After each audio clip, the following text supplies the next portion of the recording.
ಎಳುಕೊಳ್ಳದ ಎಲ್ಲಮ್ಮ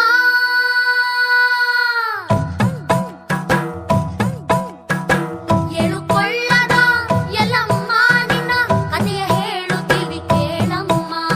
ಮಕ್ಕಳು ನಾವು ಮಕ್ಕಳು ನಾವು ಮಕ್ಕಳು ನಾವು ನಿನ್ನ ಒಕ್ಕಲು ನಾವು ಎಳುಕೊಳ್ಳದ ಎಲ್ಲಮ್ಮ.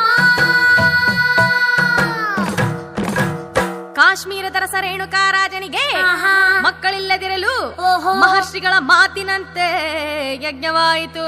ಹೌದ್ರಿ. ಆಗ ಅಗ್ನಿಗರ್ಭದಿಂದ ಓಹೋ ಕಮಲದ ಪುಷ್ಪವೊಂದರಳಿ ಅರಳಿ ಜಗವೆಲ್ಲ ಬೆರಗಾಯಿತು.